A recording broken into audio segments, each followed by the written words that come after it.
საქართველოს პარლამენტში ინიცირებულია ცვლილება კანონპროექტში მაუწყებლობის შესახებ, რომლის მიხედვით მაუწყებელი ვალდებული იქნება ახალი ამბები და ფაქტებზე დაფუძნებული ინფორმაცია ჯეროვანი სიზუსტით მიუკერძოებლად გადასცეს. ასევე მაუწყებელი ვალდებული იქნება მიიღოს ყველა გონივრული ზომა, რათა არ დაუშვას ცრუ ან შეცდომაში შემყვანი ინფორმაციის გავრცელება.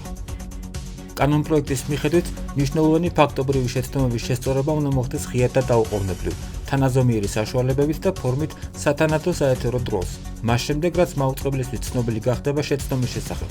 პროექტით სტატისტიკური ინფორმაციის მიწოდებისას მაუწყებელმა უნდა მიუთითოს ინფორმაციის წყარო.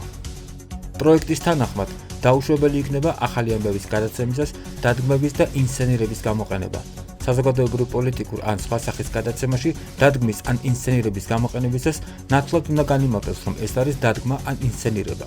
დოკუმენტური ან რეალური ფაქტების ყოველი სამაუწყებლო რეკონსტრუქცია უნდა იყოს ნათლად მითითებული.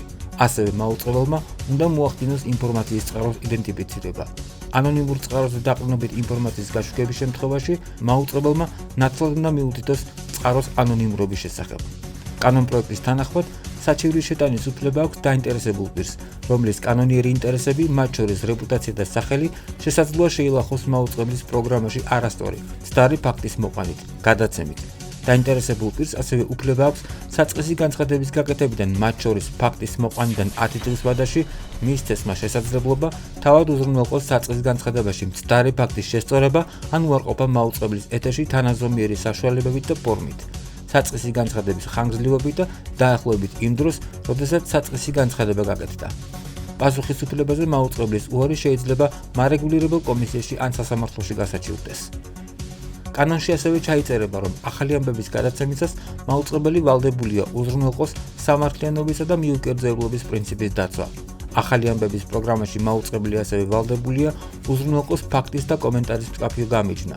პროექტით დაუშვებელი იქნება პოლიტიკური თანამდებობის პირის ან პოლიტიკური პარტიის წევრის მონაწილეობა ახალი ამბების ან საინფორმაციო პროგრამაში წამყვანის, ინტერვიუერის ან ჟურნალისტის სახით. ახალი ამბების პროგრამაში პოლიტიკური ან სხვა სახის დავის გაშუქებისას მაუწყებელმა კი უნდა უზრუნველყოს ბალანსის დაცვა თითოეულ პროგრამაში ან პროგრამის ციკლის განმავლობაში. იმ შემთხვევაში, თუ პროგრამის ფორმატიდან გამომდინარე ბალანსის დაცვა დაგეგმილია პროგრამის ციკლის განმავლობაში, ამის შესახებ აუდიტორიას უნდა ეცნობას პროგრამის დაწყების პირველივე დღეს. კანონში იწერება, რომ დაუშვებელი იქნება მაუწყებლის მიერ ახალი ამბების პროგრამაში პოლიტიკური ან სხვა სახის დაპირისპირების ამსახველი ინფორმაციის ან საჯარო პოლიტიკის მიმდინარე საკითხების გაშუქება მაუწყებლის პირადი დამოკიდებულების ან მოსაზრების საფუძველზე. ასევე დაუშვებელი იქნება პროგრამაში რომელიმე პოლიტიკური პარტიის, საზოგადოებრივი, რელიგიური გაერთიანების ან სხვა ინტერესთა ჯგუფის მხარდამჭერი ან საწინააღმდეგო პოზიციის გამოხატვა. საავტორო პროგრამის გადაცემისას უშუალოდ პროგრამის დაწყების წინ აუდიტორიას უნდა ეცნობას, რომ პროგრამა საავტოროა. საავტორო პროგრამაში ადეკვატურად უნდა იყოს წარმოდგენილი ყველა საგულისხმო ალტერნატიული მოსაზრება.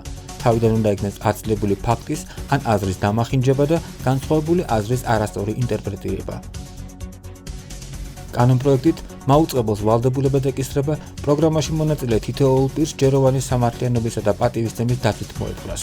პირს, რომლის მიმართ პროგრამაში ბრალდებები გამოითქვა, დროული და ჯეროვანი პასუხის გაცემის საშუალება უნდა მიეცეს. კანონპროექტის თანახმად, პროგრამაში მხოლოდ ერთი დაინტერესებული მხარის მოწვევა აქტუალურ საკითხზე კონკრეტული პოზიციის სრულყოფილად გამოკვლევის მიზნით არ შეიძლება გამოყენებული იქნეს იმ ჯგუფზე თავდასხმის საშუალებად, რომლებიც პროგრამაში არ მონაწილეობენ. პირდაპირ ეთერში შემოსული ზარები უნდა იქნეს შერჩეული სამართლიანობის პრინციპის დაცვით. დაუშვებელი იქნება მხოლოდ ერთი შეხედულების გამოხატვა, რათა თავიდან იქნეს აცლებული ამ ზარებით საზოგადოებრივ აზრზე მანიპულირება.